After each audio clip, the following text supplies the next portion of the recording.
The first rays of Friday morning slipped through the curtains as Michael sat quietly on the edge of his bed.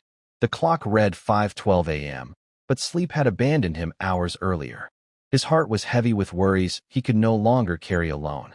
Bills were piling up. His small business was struggling. Doctors had given his wife discouraging reports concerning her health. Everywhere he looked, doors seemed closed. He stared at the Bible resting on the table beside him. For weeks he had prayed, yet nothing appeared to change. Fear whispered that God had forgotten him. Doubt suggested that perhaps his situation was too complicated, too broken, too impossible. But deep within his spirit, another voice spoke softly. "Trust me." Michael opened his Bible, and his eyes immediately fell upon a familiar verse. "With God, all things are possible." He read the words again and again. Suddenly, he realized something important. Faith was not believing God only when circumstances looked favorable. Faith was trusting him when everything looked impossible. Kneeling beside his bed, Michael lifted his hands toward heaven. "Father, I command this Friday with the powerful blood of Jesus. I surrender every fear, every burden, and every impossible situation into your hands. Let your will be done in my life." As he prayed, a strange peace settled over him.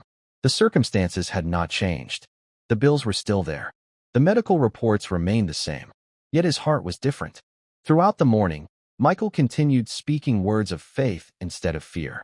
Whenever worry attempted to enter his mind, he answered with God's promises. At breakfast, his wife Sarah noticed the change. "You seem different today," she said. Michael smiled.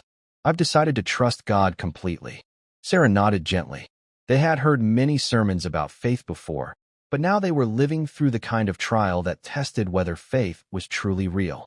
After breakfast, Michael left for work. The streets Saturday morning arrived with clear skies and fresh sunlight. Michael awoke feeling rested for the first time in months. As he prepared for the day, he sensed unusual expectation growing inside him. There was no visible evidence that anything had changed, yet hope seemed stronger than fear. After breakfast, his phone rang. The number was unfamiliar. "Hello." Michael answered.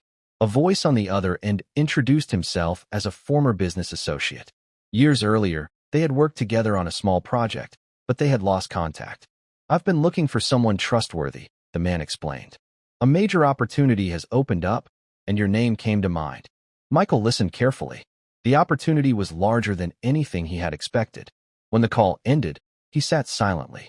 Could this be the answer he had been praying for? He immediately thanked God, but remained cautious. He understood that true faith was not built upon emotions. It was built upon trusting God regardless of outcomes. Over the following days, meetings were arranged. Documents were reviewed. Plans were discussed. One step after another, doors continued opening. Each new development seemed impossible only weeks earlier. Meanwhile, another miracle was quietly unfolding. Sarah had a scheduled medical appointment. The previous reports had been concerning, and both of them entered the hospital expecting another difficult conversation. Hours later, they sat across from the doctor. The doctor reviewed new test results repeatedly. His expression reflected surprise. Finally, he looked up. "The condition has improved significantly." Michael and Sarah exchanged glances. "What does that mean?" Sarah asked. "It means the results are much better than we expected." Tears immediately filled her eyes. Months of fear suddenly gave way to relief. As they walked toward the parking lot, neither spoke for several moments. They simply held hands. The impossible was becoming possible. The breakthrough Michael had